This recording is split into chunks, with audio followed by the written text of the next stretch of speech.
Continuamos agora con Agarledo, ela neste momento é responsable de exposicións do Museo de Arte Contemporáneo de Vigo, de Marco, onde leva xa máis dunha década, 11 anos, e previamente pasou pola Fundación Luís Oane e o CEGAC.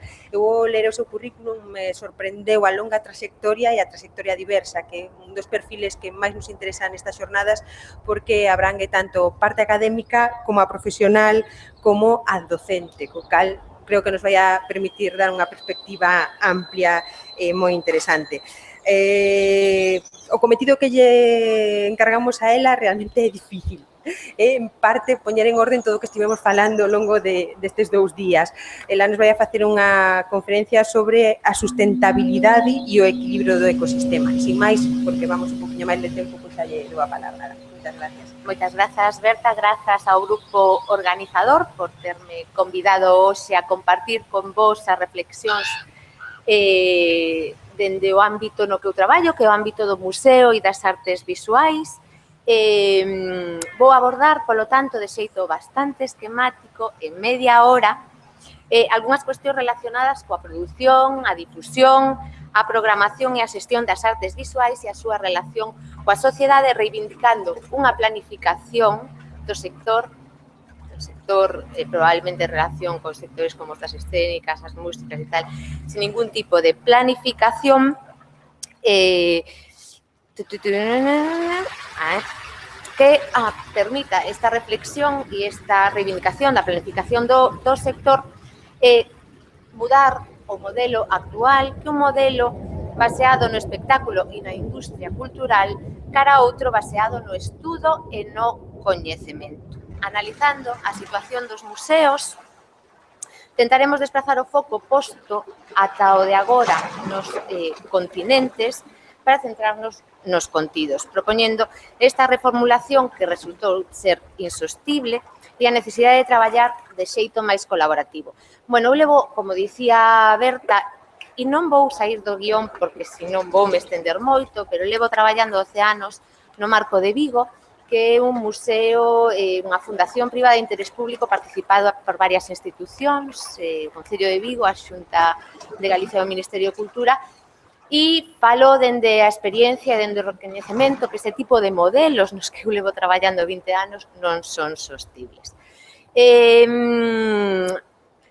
Elixín esta peza que vendes aquí tras de mí, que é un filme, para arrancar, é un filme breve do artista de Nigrán Diego Santomé, protagonizado por unha tartaruga, a tartaruga europea, coñecida comumente en Galicia como un sapo concho, que está en perigo de extinción debido á ameaza de especies invasores. As tartarugas americanas, que son terribles para o ecosistema, está ameazando o ecosistema no que vive, que é o das Gándaras de Budiño, onde en 1964 o desarrollismo franquista creou un dos polos de crecemento antecedente dos actuais polígonos industriais.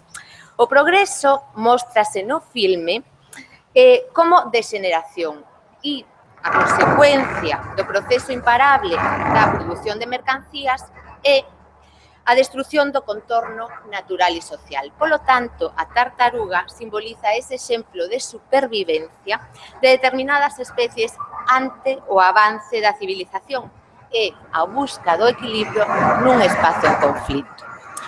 Elixín esta peza, dicía, para introducir a primeira parte da charla que titulei Ecosistema ou industria cultural, a partir dun artigo publicado no ano 2014 por Santi Eraso, que foi, o director de Artelecu, que é moi pioneiro en donosti das fábricas de creación, de produción, algo que aquí non chegamos a ter nunca, nin está previsto que cubramos ese baleiro. É un artigo no que o especialista denunciaba que o foco de atención no mundo da arte estivese na industria, reivindicando a importancia de protexer un ecosistema moito máis complexo, que non podemos pensar só en clave de produción de mercancías, senón como xenerador dunha rede de experiencias. Un ecosistema ao torno ao que sí que medran diversos tipos de industria, pero non as artes nin a cultura deben ser entendidas e xestionadas como unha industria. A filósofa Marina Garcés, profesora da Universidade de Zaragoza, Ao fío desta publicación explicaba que, fronte aos grandes panteóns,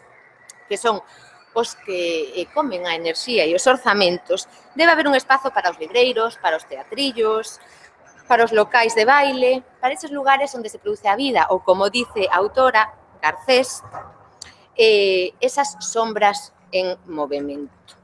Diversos tipos de espazo que teñen que coexistir desde a complementariedade e a cooperación. Tanto Eraso como Garcés, pero outros pensadores do museo, como Manuel Borja Villero, director do Museo Reina Sofía, definen o sistema cultural en termos de ecosistema. Reivindican ese achegamento ecolóxico e colaborativo para poder convivir nesta época caracterizada por esa mercantilización e comercialización de todas as cousas. Unha época na que a arte e a cultura xa deixaron de ser bens de uso para convertirse en valores de cambio. Bueno,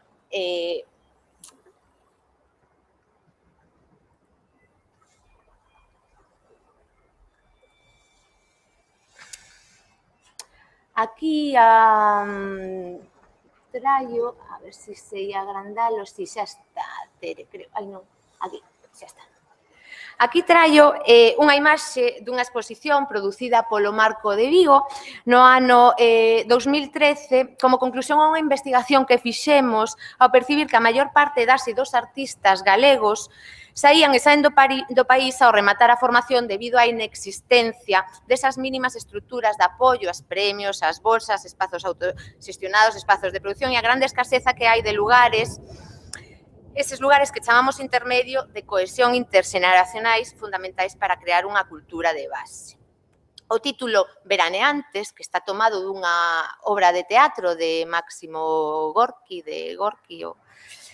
o autor ruso, escrita xusto antes da Revolución Rusa, en 1904, referíase a ese reencontro que se produce entre os artistas no momento no que veñen ao país de vacacións, pero tamén a esa conciencia que adquiren na obra teatral de Gorki os personaxes da obra, da súa capacidade para transformar o mundo que os rodea. A obra que vemos a fondo, Told Escapes, de Joan Morera, é un traballo fotográfico de lugares de represión próximos á súa casa, concretamente lugares de paseos e fusilamentos durante a Guerra Civil.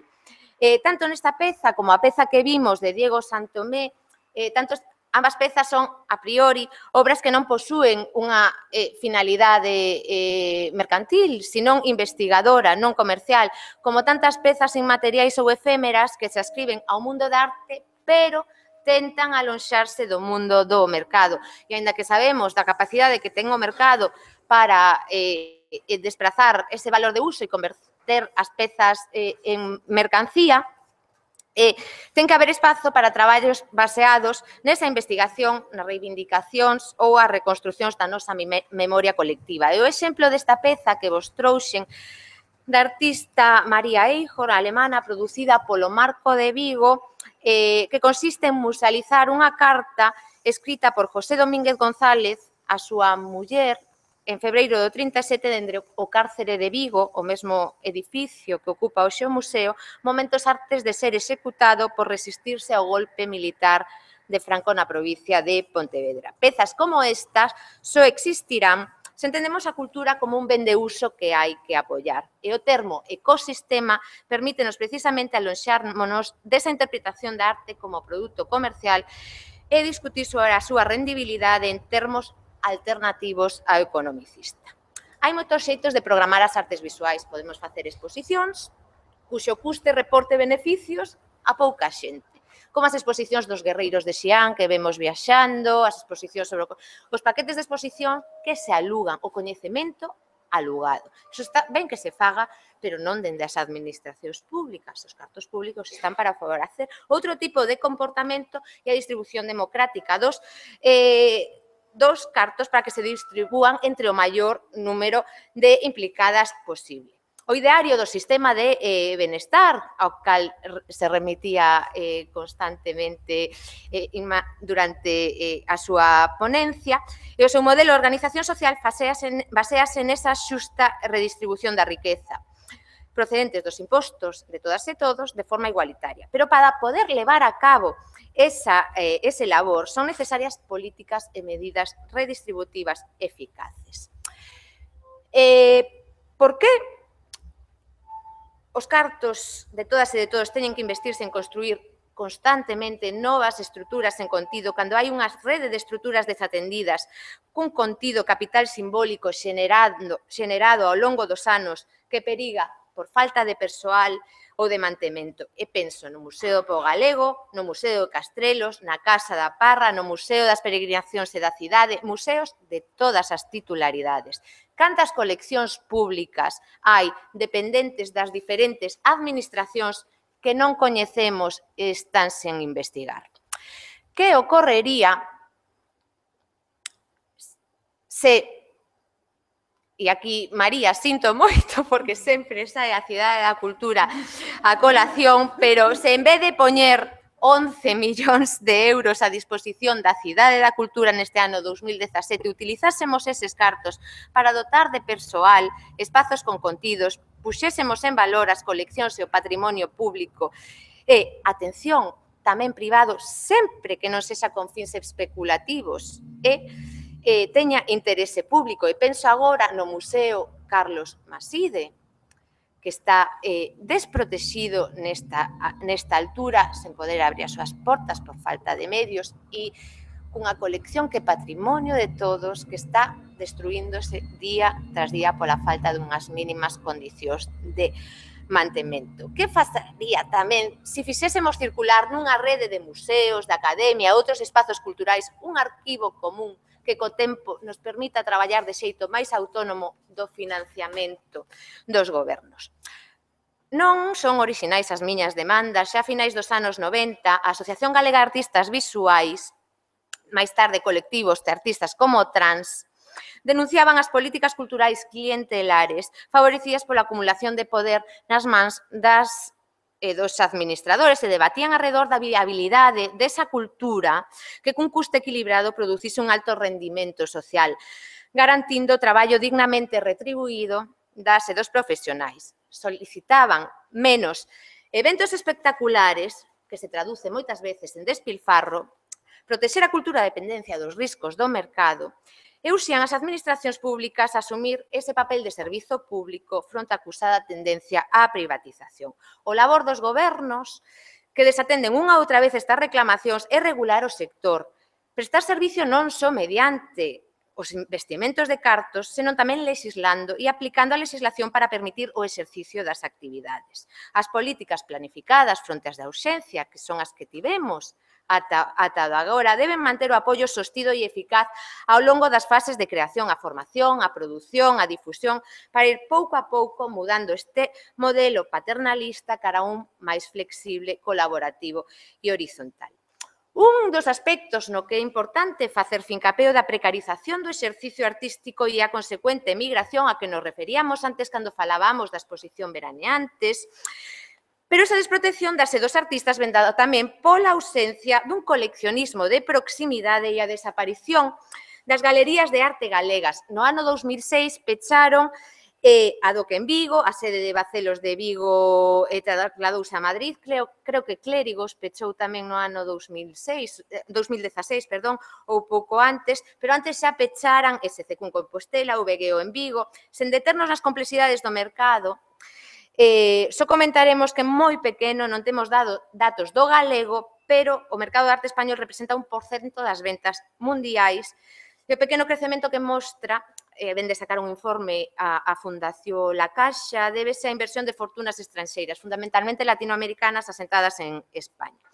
O mercado de arte tamén é víctima dese proceso de disneyficación do que fala David Harvey, a quen citaremos varias veces ao longo da ponencia. Digo que o mercado de arte é víctima deste proceso de clonación, de disneyficación. Co entusiasmo dos anos 90, o coleccionismo de proximidade foi sustituído polo coleccionismo de nomes estrelas, o que aparta esa roda fundamental do coleccionismo de proximidade que que xeneraba unha dinámica comercial nos anos 80. A desaparición dese coleccionismo sostible tamén hai que sumar o descenso no investimento en obras de arte, sobre todo nos centrados na adquisición de artistas galegas e galegos que se facía tanto desde os museos como das fundacións, como públicas e privadas, como desde as caixas de aforros que coa crise foron reducindo os seus orzamentos ou dándoos por desaparecido. Outra pregunta que podemos facernos é relativa ás coleccións da banca e da fundación e a súa dimensión actualmente privada. Investimentos que durante anos provocaron esta circulación económica no ámbito da compra, venda e da produción e da distribución das obras de arte.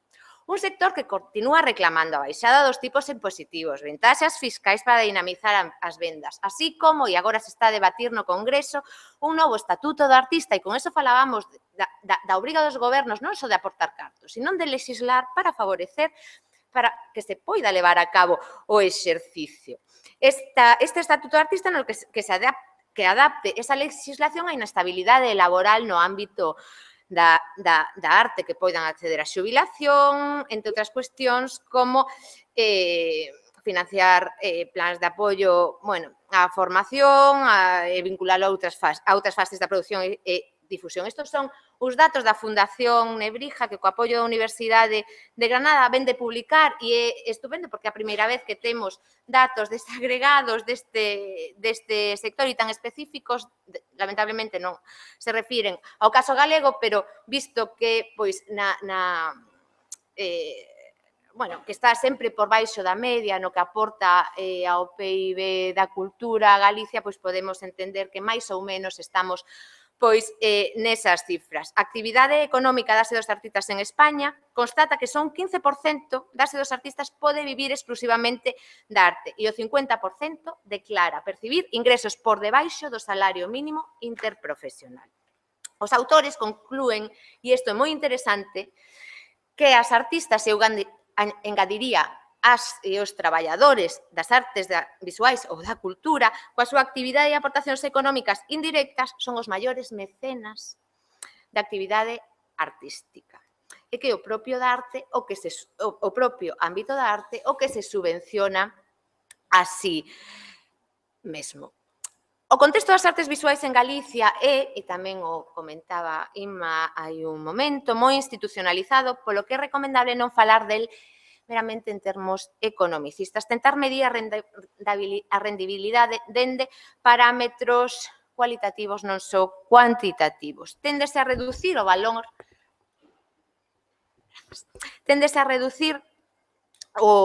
da cultura, esa cuestión de coste-beneficio, cando é moito máis importante o impacto que poida producir na sociedade, como pode transformar a sociedade, o potencial emancipador que posúen as artes visuais, pero non son medibles e cuantificables estes cambios. Por iso teríamos que basarnos en apoios baseados nos dereitos, como os que impulsa Nacións Unidas, por exemplo. Neste caso, a nosa finalidade última sería que a cidadanía tivese acceso a unha cultura de calidade ou a medios para poder dedicarse á creación artística. Bueno, xa Henri Rivière, que é un museólogo francés, e collo moitos exemplos de Francia porque o noso sistema está moi baseado no sistema francés, non tanto nas dinámicas anglosaxonas, xa falaba nesta cita que vedes aí nos seus cursos de museoloxía na Sorbona, de que non podemos, que é moi perverso utilizar a medición de visitantes como un parámetro para entender o éxito das artes visuais ou dos museos. Digno discípulo de Rivière, mentras ledes a cita, Jean Clair, outro conservador, no seu libro francés, no seu libro Malestar nos museos, denuncia a deriva mercantil e consumista dos museos franceses que, non sei se sabedes, veñen de alugar as súas coleccións, a colección do Louvre a Abu Dhabi, para encher os espazos. Aquí á dereita está o Louvre, á esquerda está o Guggenheim, fronte aos informes dos conservadores que denuncian tamén a anticonstitucionalidade, porque ao aluer de obras de arte non se contempla só préstamo. Agora, insiste o autor, non se trata máis que de xestionar fluxos, ás veces coa oposición dos propios conservadores, ou de construir parques temáticos da arte para o turismo de masas, como dicía Humberto Eco nun artigo no ano 2007. Bueno, todo isto ven da chamada cultura da empresa, que comezaron a poñer en marcha os gobernos Reagan e Thatcher a principios da década dos 80, un cambio de tendencia que aquí coincide coa transición ao arranque da nosa posmodernidade e esas políticas marcadas pola descentralización das competencias do Estado e o nacemento das nosas estruturas culturais. Un intento acelerado de sincronización con Europa despois do franquismo, no que se pensan ou se abren espazos como a Facultade de Belas Artes ou o CEGAC ano 90-93, ambos espazos pensados desde fora, se en plan museolóxicos ou sen sustentalos na reivindicación dunha tradición común e nunhas recuperacións das estéticas perdidas na ruptura dese relato que provoca o golpe militar e a guerra. A Facultade de Belas Artes, por exemplo, é unha facultade coa maior parte dos seus docentos foráneos na que non se considerou o contexto cultural propio nin o estudo da arte na súa dimensión política. Obviouse esa religación con o noso presente na que era preciso actuar e trae ata hoxe o necesario debate sobre a necesidade de construir esa facultade inserida na vida social e cultural do país. Bueno, nos anos 90, resumo aquí coa chegada do neoliberalismo, empezase a centrar as políticas culturais no apoio aos grandes eventos, estou pensando xa nos Xacobeos, exposicións como Galicia no Tempo, unha estrategia na que podemos enmarcar exposicións como as recentes On the Road, que no ano 2014 conmemorou o 8º centenario da peregrinaxe San Francisco de Asís cun coste de 1 millón de euros, ou Galaez e a Petrea na Cidade da Cultura de entre 1 millón e 1,5 millón de euros, custes que duplican e triplican, por exemplo, os gastos, o orzamento que ten o Museo do Pobo Galego de 500.000 euros para todo o ano, para mantemento, para exposición, ou o marco de 700.000 euros. Unha distribución interesada dos cartos públicos, interesada por esa acumulación de poder que favorece as políticas clientelares, que siguen aplazando ese necesario labor de mediación institucional equilibrado entre os creadores e os que administran os recursos públicos. É importantísimo fuxir destes modelos importados mentres estamos falando de potenciar liñas de investigación, atender a cuestións universais desde as nosas posicións locais.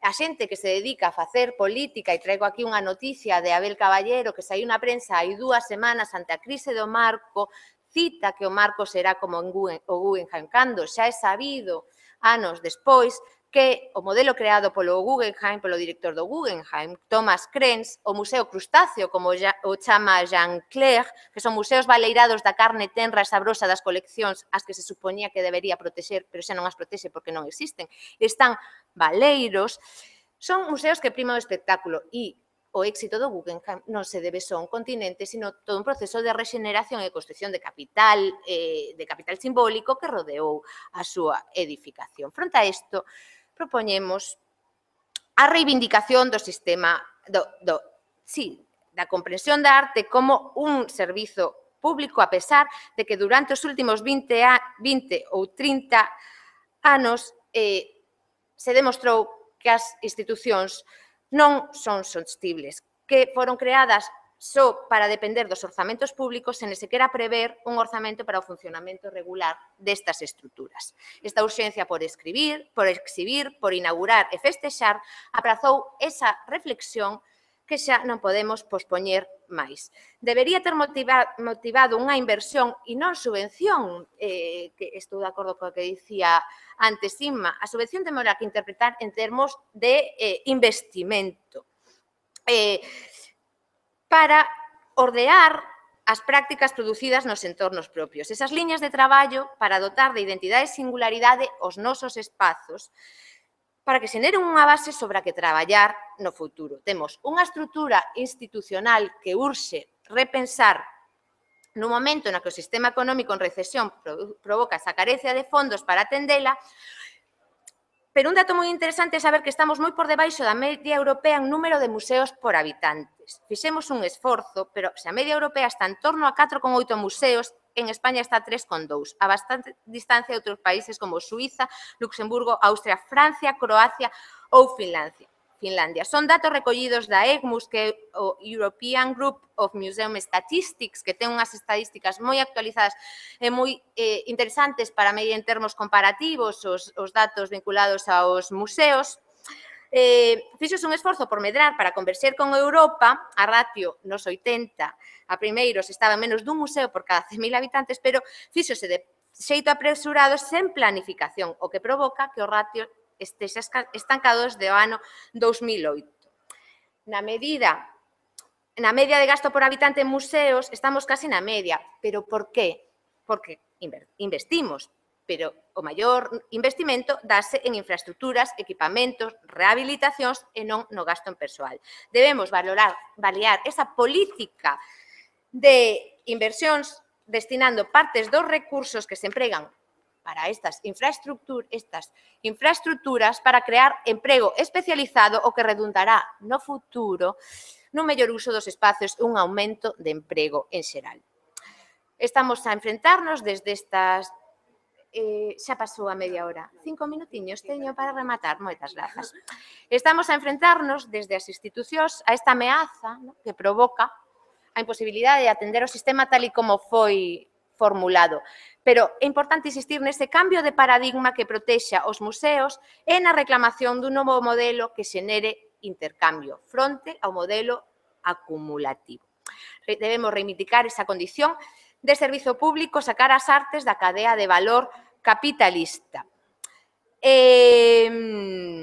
A administración leva moitos anos subvencionando, aquí sí que temos que aplicar este termo, unhas estructuras que naceron nesa eclosión dos anos 90 sen contido e que foron levando unhas programacións de xeito continuada basada nunha política de aluguer de coñecemento de fora. E isto creo que é moi interesante porque creo que neste está o foco do problema e o principio da posible solución. De aquí sai, por certo, o fenómeno dos curadores ou dos comisarios independentes, por exemplo, que son xente que traballa a marxe das institucións e que traballan para distintas institucións que non teñen unha equipa de investigación ou curatorial interna, que é o que sempre caracterizou ao museo convencional, pero se non hai coleccións tampouco fai falta que haxa investigación. Nos últimos anos, esta dinámica dos museos, pensadas para suplir a falta de persoal investigador, supuxo gastar en aluguer dese coñecemento uns cartos que se investisen en producir coñecemento desde dentro, teríamos conformado un arquivo sobre o que poder traballar de xeito máis estable. Como corrixir ese afastamento que tivo o museo da investigación? A aposta pola profesionalización e o incremento do capital humano é fundamental para o desarrollo futuro dos museos. E a produción de coñecemento fundamento e a base dende a que traballar.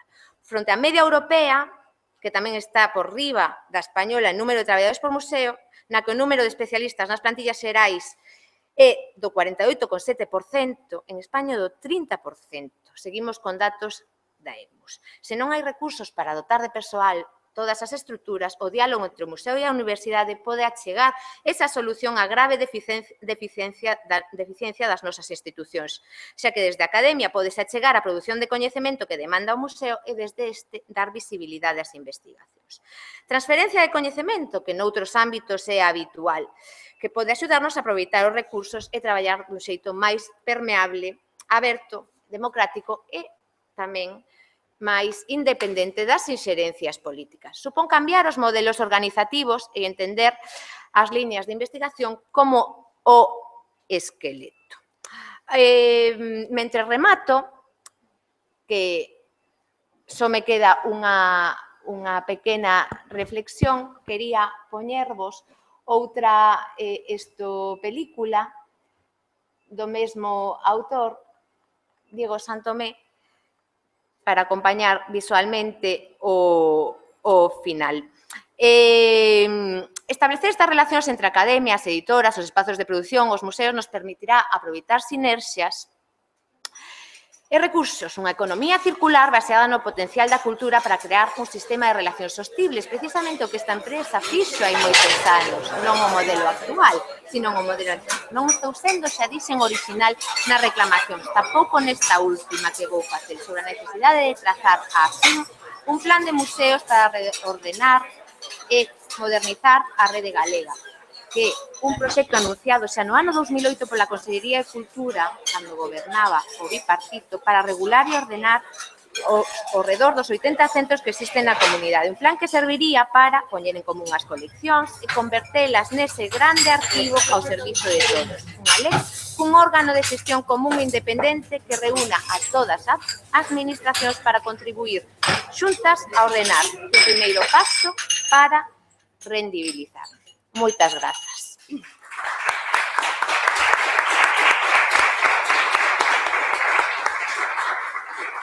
Moitas grazas, Agar. Foi realmente moi interesante e creo que esta planificación e estas grandes ideas para mudar o modelo e realmente volver, eu creo que a esencia da arte, o que realmente teria que ser a arte sin todos estes condimentos que rodean. Ademais, nos veu xenial porque nos aporta a parte cualitativa que quizáis as exposicións que tivemos ao longo destes días cuantitativas nos aclaran e nos explican, porque nos daban unhas subidas bastante interesantes de museos, nos daban unhas subidas relativamente interesantes de persoal, pero cando baixamos a ver os casos prácticos, pois vemos que a parte cualitativa non é tan boa como as estatísticas ás veces as pintan. Sin máis, abrimos o turno de preguntas, eu creo que 3 máis ou menos de novo. Todas, bueno, vou responder a non pregunta de Berta, dicindo que todas sabemos como facer exposicións que atraian centos de miles de visitantes. O caso preguntármonos que exposicións queremos facer, que un pouco a mesma pregunta que facía Rivière, non? Sobre o número de visitantes. Non é tan importante o número, senón o que aprenden do seu entorno. Se quizás queremos facer sempre exposicións para un número moi grande de visitantes. Efectivamente, e as minorías tamén teñen que ter o seu espazo, non? Alguna pregunta na sala? María.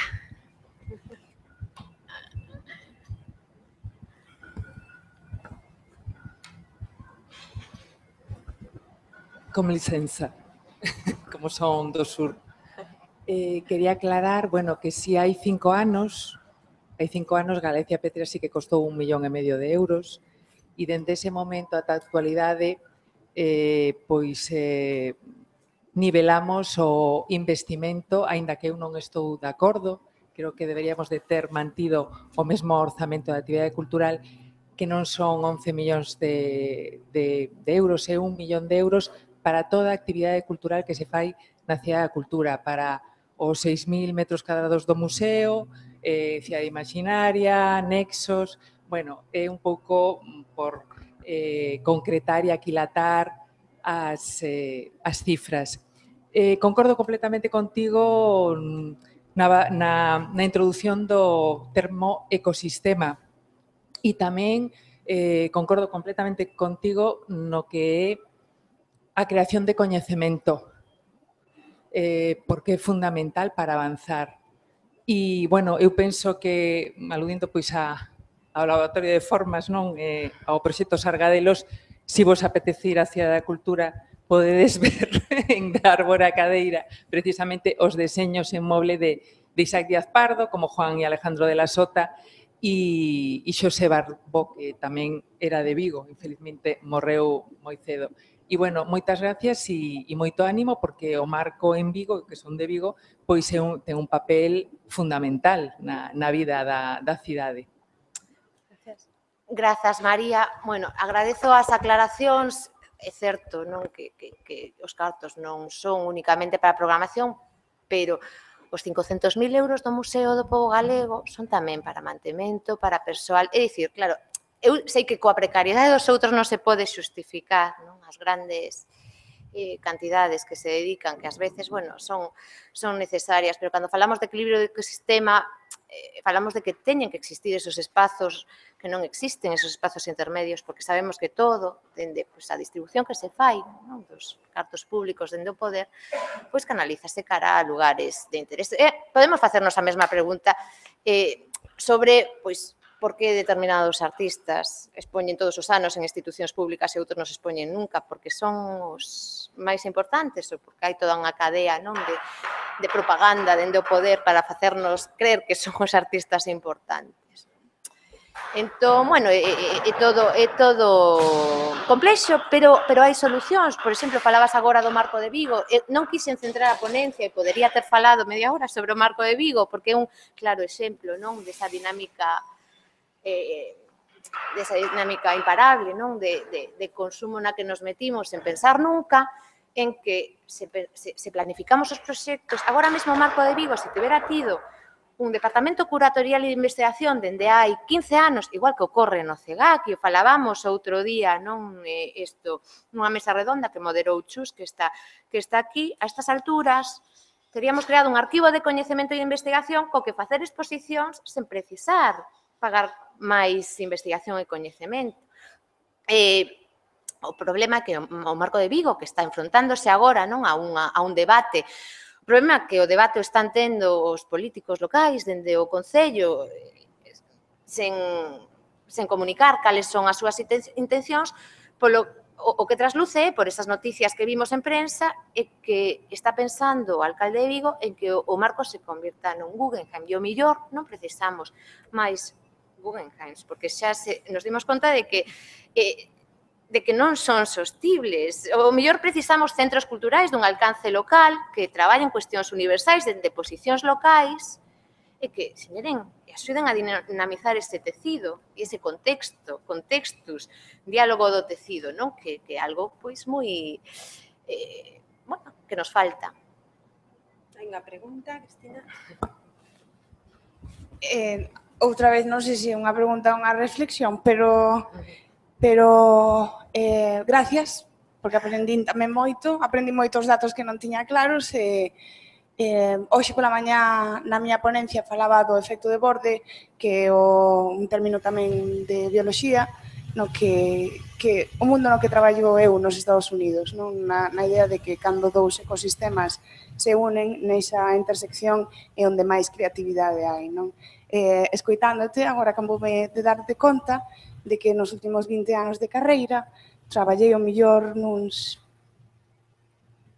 22 museos estadounidenses como artista en residencia con Silk Road, non como Cristina Pato, pero con Silk Road, e ningún en Galicia. Entón, pregúntome se realmente hai algún tipo de proxecto que se este a levar a cabo no que se integren o resto das artes e se dinamicen, como ti estás a dicir, porque no fondo os museos tamén teñen que cambiar ese paradigma do que falaba Inma, non? E se o mellor as artes escénicas e as musicais e as plásticas se unen coas humanísticas, pois, como ben dís, hai centos de centros en Galicia que están despoboados de contido e o contido está nesta sala.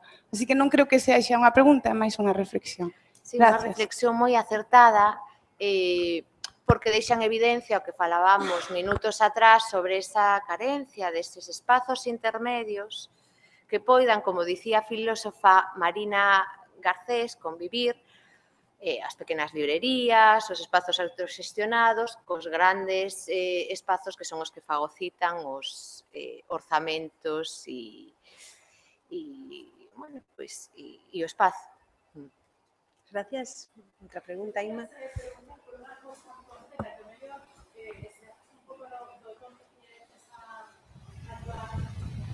A túa comunicación, que é bueno, é algo que me desperta curiosidade nos últimos tempos, que é o que acontece coas grandes coleccións privadas das fundacións bancarias en Galicia, non? Eu creo que todos temos na cabeza pois a colección da Fundación Caixa Galicia e a Fundación de Caixa Nova, Caixa Vigo, como depositarias importantes da identidade artística galega, non? É dicir, aí estaban pois, os Seoanes, os Castelaos, todas estas cuestións identitarias importantes que todos esperaríamos que en un momento dado acabasen, ou polo menos que os poderes públicos tivesen un interese en acoller, non? Ou polo menos en permitirnos ver, non? Porque unha vez que pasou o que pasou con esas fundacións, pois eu me pregunto, esas tamén son nosas, non? Porque a arte, é o que decías ti, os franceses din que é anticonstitucional, non? Vender ou alugar a súa obra a outro país, non?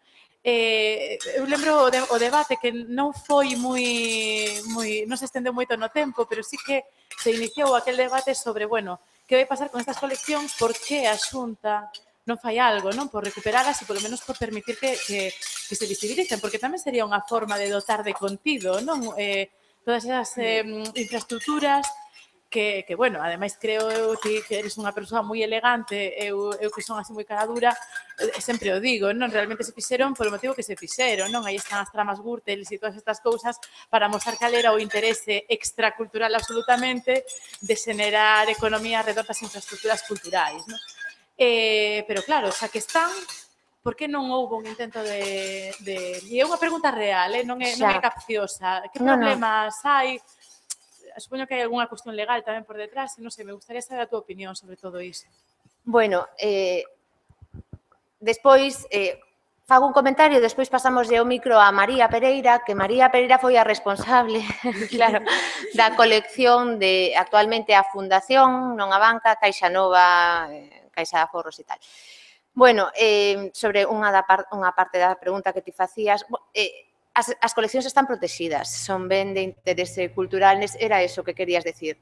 Bueno, o que pasa que, bueno, é unha pregunta moi complexa, e máis que pode xerar un encontro aquí de opinións. Eu creo que as fundacións das caixas, en la que sexan fundacións privadas, eran fundacións cunha dimensión pública moi importante, e non sei ti que opinas, María, que te fuches arte e parte, e eu non entendo que, pero bueno, como tampouco entendo que se perdoen, claro, pois os cartos dedicados a salvar a banca, como non conseguimos quedarnos con esas coleccións para, bueno, para darlle unha dimensión pública a esas coleccións.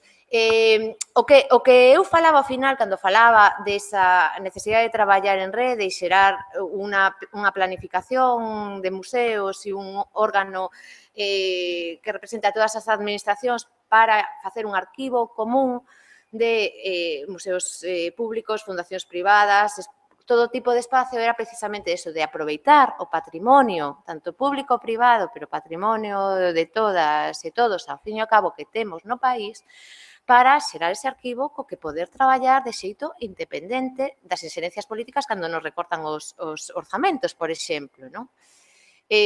Bueno, non hai bases de datos, ni sequera hai coleccións. Bueno, no caso das coleccións da Fundación estiveron pois moi ordenadas e investigadas durante tempo, existen datos, pero hai outras coleccións públicas que non sabemos por que están integradas, non? Entón, esa é a reclamación, coñecemento e investigación para poñer ao alcance de todas e de todos ese coñecemento para poder traballar dun xeito máis sostible, moito máis, en vez de seguir a lugar coñecemento fora, non?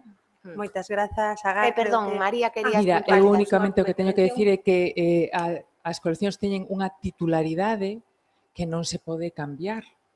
E a Xunta o que fixo foi declararlas ben de interés cultural, o que quere decir é que teñen que permanecer unidas, que non se poden vender, e bueno, e neste momento están depositadas a de a banca maioritariamente na Coruña e nas exposicións, a que ahora teñen de Lugris, fundamentalmente son con fondos de antiga Caixa Galicia, e a da Fundación está en Vigo, nun fermosísimo centro social, está exhibida, e agora hai un diálogo entre a Fundación Laxeiro e parte da colección da Fundación no Centro Cultural. Bueno, ahora xa non sei nin como se chama. Eu agora chamo García Barbón, que antes non podía decir García Barbón, bueno, quero decir.